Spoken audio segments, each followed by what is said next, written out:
Je vais à présent accueillir sur scène notre grand témoin et vous la présenter. Anne-Catherine Husson-Traoré est l'une des grandes voix de la finance durable en France et en Europe. Journaliste de formation, tout à fait. Vous avez dirigé pendant près de 25 ans Novetic. Vous avez contribué à créer au sein du groupe de la Caisse des dépôts et vous avez accompagné l'émergence de l'investissement responsable, conseillé la Commission européenne sur la finance verte et participé à la structuration de labels publics en France. Et vous venez de lancer Actors for Sustainability, une structure dédiée au conseil, à la formation et à l'animation autour des enjeux de finances durables et de transition. Et on est vraiment très honoré de vous avoir cette année comme grand témoin de ces assises. Je vous laisse le plateau et moi je vous retrouve pour ceux qui seront là tout à l'heure à 14 h pour un nouveau débat. Merci d'avance et voilà, c'est à vous.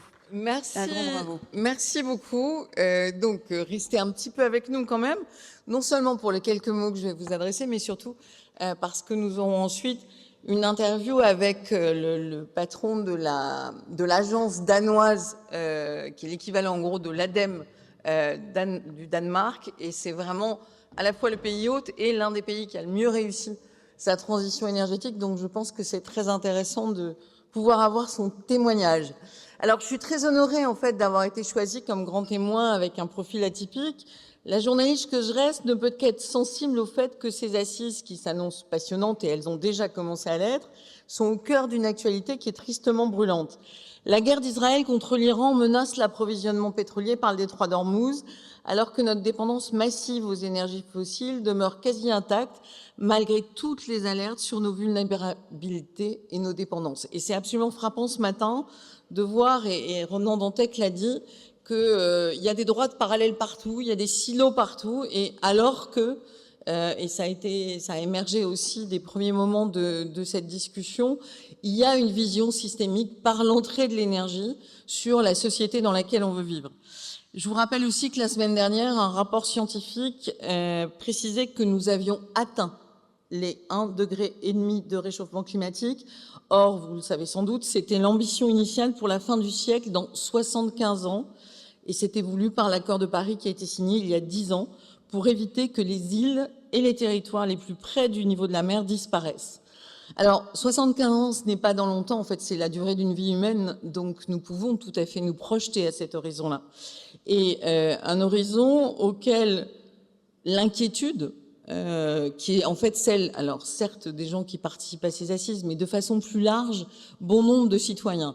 Et on voit se creuser cet écart entre un débat national de plus en plus surréaliste, et ça a été abordé, où les contre-vérités deviennent des vérités, où on peut poser à 65 députés un moratoire sur les énergies renouvelables, qui est quand même un choix majeur national sans qu'il y ait aucune discussion parce que l'hémicycle est dépeuplé. Alors, on peut imaginer que ces 65 députés ne sont pas ici. Et c'est dommage, parce qu'en fait, ce serait pourtant une bonne chose pour eux de venir apprendre des échanges fructueux de tous ces débats destinés à montrer le chemin de la transition énergétique. Les élus locaux sont nombreux à se mobiliser, à adapter leur territoire aux chaleurs écrasantes que nous subissons ces jours-ci. Chaque fois, il faut repenser la ville, les écoles, les rues, les transports, les investissements nécessaires, renoncer à tel ou tel projet au bénéfice d'un autre, chiffrer, évaluer, discuter, surtout jusqu'au bout de conseils municipaux interminables. Celui de Strasbourg a duré 14 heures hier. Il faut donc, dans cette heure populiste où on critique souvent les élus, rappeler que ce sont des sportifs de haut niveau qui ont une endurance particulièrement exceptionnelle et qui défendent une vision stratégique. Et ils défendent surtout une vision long terme. Ça a été beaucoup dit dans la première table ronde et c'est important. C'est-à-dire que pour parler d'énergie, pour parler du monde politique au sens noble du terme dans lequel on évolue, il faut absolument réintroduire des notions de vision de long terme, et c'est ce que proposent les assises, avec un mode de débat qui permet de contribuer et de faire changer le regard sur l'énergie, bien sûr, mais aussi comme sur l'eau, pour qu'elle soit considérée par le plus grand nombre comme un bien commun partagé. Alors, il a été dit tout de suite qu'effectivement, le vrai danger, c'est la montée des populismes qui racontent n'importe quoi avec un aplomb phénoménal. La question de comment on les contre, eh bien, probablement, tout ce qui va se dire pendant ces 3 jours permet de nourrir, d'alimenter la façon dont on peut se battre contre ces affirmations absurdes. Le summum étant effectivement la une du journal du dimanche auquel a fait allusion Ronan Dantec, qui est 300 milliards pour rien. Ça serait l'argent qu'on aurait mis dans les énergies renouvelables pour rien. Alors déjà, pas pour rien, puisqu'on a au minimum un certain nombre d'éoliennes, de solaire. On a au minimum, et ça a été dit aussi dans les débats, un mode d'énergie qui permet... Franck Leroy a dit, à partir du moment où on a goûté aux énergies renouvelables, on en redemande. Donc, il y a un moment où il faut vraiment remettre le débat à sa juste place. Les médias et les journalistes ont un rôle absolument crucial, et c'est pour ça, j'imagine, que j'ai été choisie pour être le grand témoin cette année, parce que être un médiateur entre des sujets relativement complexes et techniques et la capacité à l'expliquer au plus grand nombre, qu'on soit classe moyenne ou pas, c'est très important, puisqu'aujourd'hui, la plupart des gens cèdent aux sirènes populistes parce qu'ils sont face à un débat public totalement confus, où on leur balance des idées, où on avance ma prix neuve, puis on l'arrête, et puis on fait des voitures électriques, puis on n'en fait plus. Puis c'est la guerre, et puis il y a des bombes, et puis on peut plus prendre l'avion, et puis et personne ne comprend rien et n'a la compréhension du fil à suivre pour faire des choix politiques majeurs auxquels, évidemment, il faut associer les citoyens, et c'est l'objet du fameux plaidoyer sur lequel on reviendra en plénière jeudi. Alors, ça suppose évidemment que les débats soient des sources d'énergie, déjà en soi, sur les modes de consommation, sur la lutte contre la précarité énergétique, mais aussi sur la façon dont les citoyens y sont associés. Le fracas du monde se répercute sur tout, en fait, sur tous les modes de vie au quotidien, les factures d'essence, d'électricité et évidemment les modes d'habitat. L'idée d'arriver à un modèle beaucoup plus sobre où on tend à produire de l'énergie qu'on consomme ne doit pas rester une utopie. C'est l'ambition du débat de ces assises, et que je vais m'efforcer de vous résumer chaque jour dans ma pastille à midi.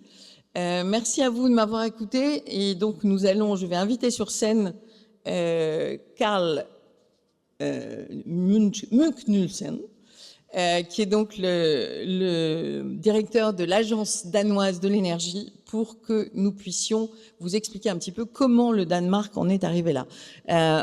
Ça sera en anglais, donc Carl, you can come right now. Et je crois que soit vous comprenez l'anglais, soit vous avez des casques à disposition. Merci à vous.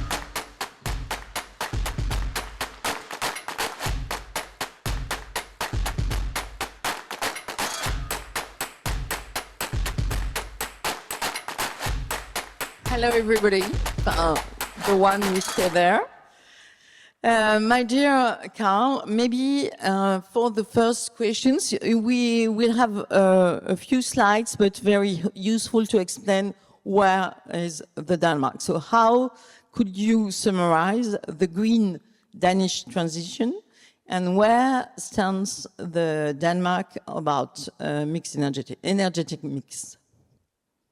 Yeah, I think that you can use it. It works. Yeah, Thank you. it works. I just thank you very much for having me here in those interesting times, I can understand.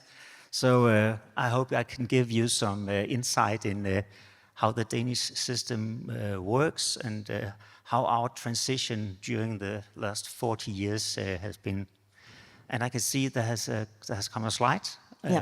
That is perfect. Just to explain the long history of the transition in Denmark. I just take my own slide. Okay, so we can see how the demand is growing in Denmark.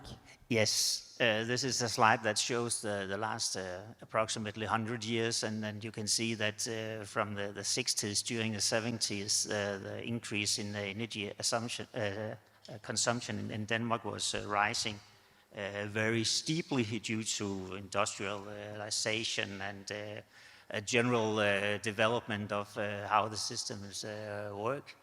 And then in the start 70s, we had the first oil crisis, as we called it in Denmark. At that time, Denmark was, you can see the dark color, nearly 100% dependent on importing oil. We have some production ourselves, but that was primarily imported oil, and that was a wake-up call for Denmark to look into our own system how do we get less dependent on import and create a system of ourselves? And at that time, the first awareness, you can say... Just to put the micro. Okay. Oh, yeah. You see the difference. I see. I hear the difference as well. Perfect. So the phase one, as we call it from the 70s during the 80s, was a crisis response. What to do when the world is making problems for around. Then moving into the 90s, we tried to make a system that was responsive to import and more resilient to that. Then we had the Brundtland report, as maybe some of you remember, but one of the first reports that stated that greenhouse gases, as they were called at that time, was a problem for the Earth and for the global warming. And that created environmental concern in our system, and we began to look into renewable energy, how to get even more independent of fossil fuels. And that moving into phase 3 and phase 4, where we in phase 3 did very much work into the green renewable energy sector by supporting, innovating, and really tried by all means, also political, to accelerate the green transition. And now we are, well, what we call in phase 4, but now we are looking into trying to get carbon neutrality as a primary goal. And just a question. You mentioned report Brundtland, yeah. who was Norwegian, if I'm correct. So, do you think that there is a more broadly comprehensive, more broadly understanding about green transition in North Europe than in other European countries, or not? Is it useful? It was very useful. It meant a lot to us. It opened our eyes to what was happening, and there was the population began to think about things. Greenhouse gases was a problem. There was a beginning of an understanding in the direction of that we have to get rid of fossil fuels and move into renewables. That wasn't easy. That was not easy in that way. The first major obstacles we ran into was the belief that fluctuating energy, as wind and solar, will be a substitution for more traditional thermal power plants with a stable power supply, and that was a long political and walk, and also for the common Dane to understand that you can still have a secure system even though you have a fluctuating energy. Thanks. That's very important for us today to have this point of view that it's possible to share with the population. It's a long way, but it's really possible to share this vision about why green energy transition is so important. Yes. Maybe next slides. No? Yeah, you can see on this is in an engineering slide, as you can see, with a lot of numbers, but primarily showing on the right side that the energy security in Denmark is 99.996% of the time we have electricity in our system, and that's comprised to 20 minutes a year for the average Dane will be out electricity, but it is nearly 100% secure that we have electricity, even though, as you can see on the left side, most of it is coming from renewable wind or solar energy. We have just a slight nuclear, not nuclear, but oil. Okay. No, sorry. I made a mistake. No, that is perfect. Here you are. Okay. No, you want the other one. I want that one, yes. Okay. What you could see on the first slide as well is that the energy consumption in total in Denmark is stable, nearly stable for the last 40 years. And that is not due to we have no growth in our economy, but as we say, we have succeeded in decoupling energy consumption from the economic growth. So we are able to grow a lot in our economy, even though we are not using more energy as such. Many countries see that the more growth you have in economy, the more energy you have to spend. But we have reached a level where those two things are not coupled one to one. How do you think it's possible? Because Denmark is a small country, because all the Danish actors, states, politicians, people and companies were dedicated to the same objective. Yes, we are very committed to the transition. The general public is, the politicians are, the industries are, so everybody works in the same direction. They understand the needs, and on the political side, one important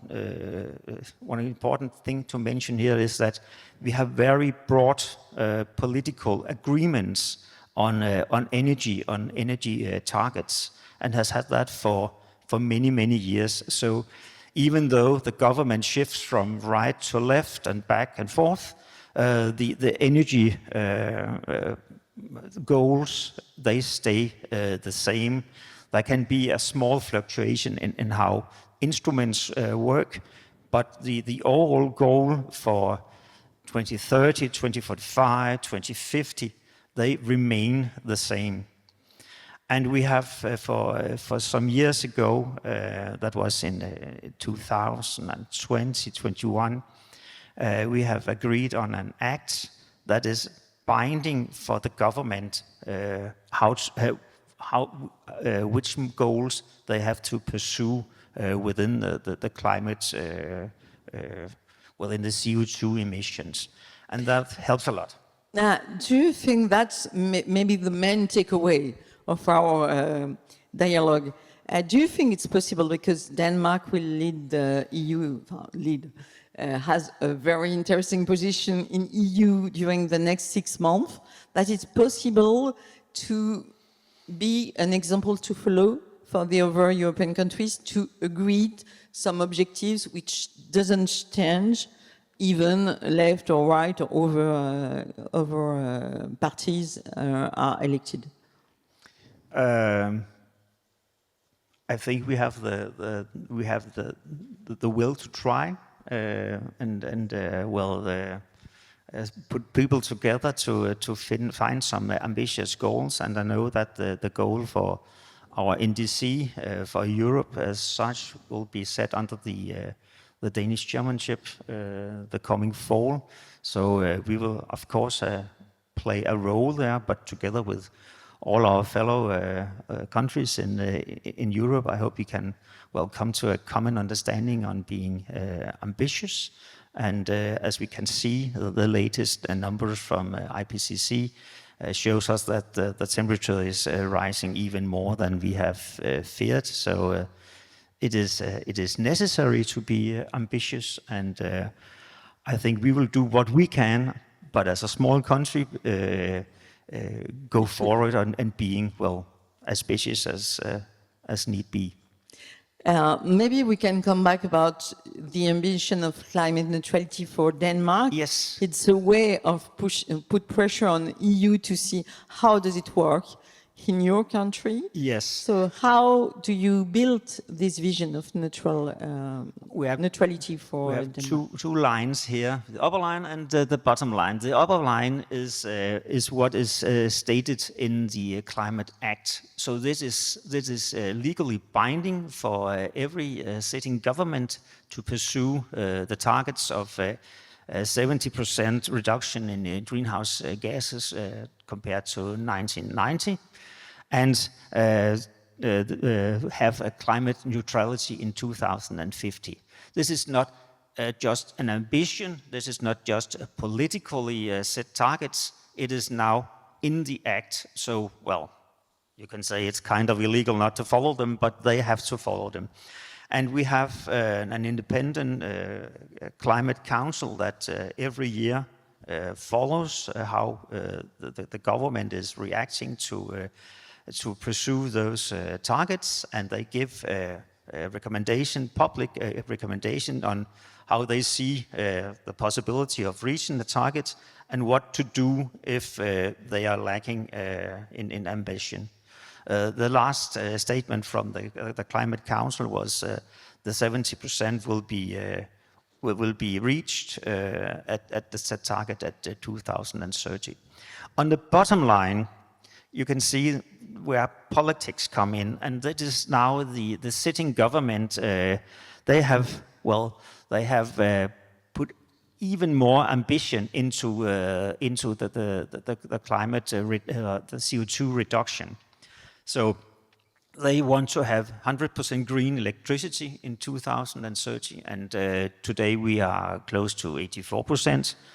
They will have at least 55% in total energy, renewable in total energy consumption. That is ambitions. We are not there yet. And they have moved climate neutrality forward to 2045, that is 5 years, and put in a new way to measure things. They will have in 2050, instead of climate neutrality, we shall have a reduction of 110%. That means we are using carbon storage more than before, and primarily in the hard-to-abate industries where it is very difficult to lower the carbon emissions. We will take carbon storage into account here. It is not just an easy solution. Technically, it's not that difficult, but it is a rather expensive solution to do that. So we have to do it in places where it's even more expensive to reduce CO2 emissions in other ways. Maybe it's a way to come to a very strong issue. How is it possible to finance this pathway? A lot of this is financed. The CO2 storage is financed by subsidies from government. Okay, that's a public investment. Yes, that is public investment. So we have some subsidies, and then it's put out to tender to see how easy it can be done. But as a start, there will be a support from government to do it. Hopefully, having established a carbon market in Europe, there will be a market for itself, so it could be without subsidies in the future. And is that possible that private money come from your renewable offshore, for example, wind farm? Which is the proportion between private and public funds for that? We had a tender out last year for new offshore wind, where we tried to have a tender that will have no public subsidies. That resulted, unfortunately, in no bidding. Okay. So now it has been changed. There will be relaunched a tender for some offshore wind parks, and they will be within subsidies in the first way. It'll be what you call a double contract of difference. Well, well, we guarantee in a way a band of fixed prices for the offshore wind turbines electricity, and if they earn more than predicted, they give it back to the government, and if they earn less, then they are paid some subsidies until a certain level. And how many billions were invested in all this green energy transition right now, and how much you need? A lot of money, but a lot of it comes from industries. They see it as a good idea to change to this renewable, because it is cheaper for the industry. They gain more earnings when they use it that way. So it is fluctuating a lot how much subsidies there will be, but the new wind tender will be subsidized by, that will be 5 billion euros, I guess. Okay. In that size. And maybe before my last questions, what was the key role of your agency to organize all of this? We see the global picture and the needs about money, about legal binding laws. So how is a role of your agency? Yes. And how other agencies in other European countries could follow your example? Yes. The Danish Energy Agency is more than 40 years old. We were established in the mid-70s on top of the oil crisis you saw on the first slide. And that was in reaction to we have to have nationally an entity with responsibility for energy planning, for energy analysis, for energy data, for energy administration in broad terms. We work within, as you can see here, a lot of competences. One of our heavy competences is energy planning. We are working very much to establish choice awareness in our own government to see how does different approaches work and influence the system, both money-wise and technically. We have a long experience in offshore wind and in onshore wind as well, district heating, energy efficiency, and in how we integrate fluctuating wind into more traditionally based fossil systems. And we are 900 employees and have been that for some years now, and are very supportive for our ministry, that is the Ministry for Climate, Energy and Utilities. And in that respect, we are, the government's acting entity on nearly any aspects of the energy sector in Denmark. We are not transmission system owners, but we are regulators. A part of us, and that is where I am representing, is our international department, where we are 120 people that is working with 25 partner countries around the world.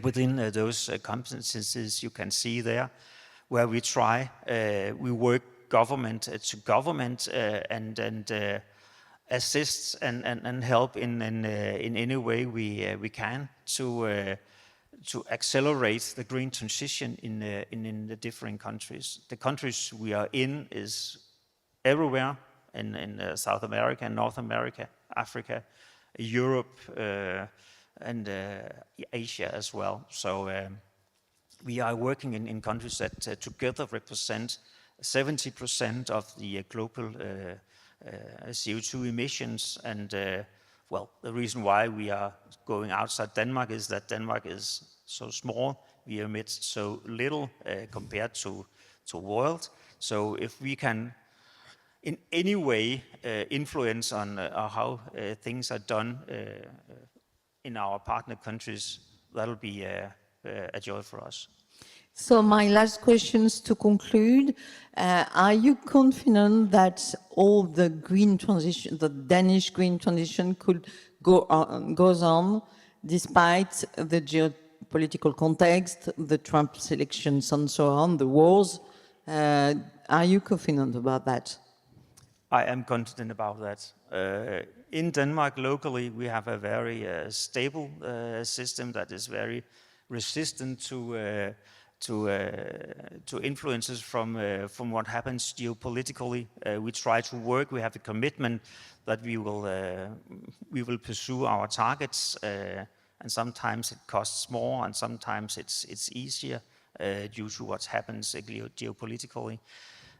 In our partner countries, we try to step in where we can see that geopolitically influence has been negative, and assist where as good as we can, or together with other partners internationally. Thanks a lot. So maybe the last words, stability and strong commitments are the two keys of a successful green energy transition. So thanks a lot to be there to explain that to us. So, je reviens en français pour vous dire à tous bon appétit. Merci de nous avoir suivis attentivement et continuez bien à débattre, entendre, écouter, découvrir et partager tout ce qui se fait dans le cadre de ces assises de la transition énergétique.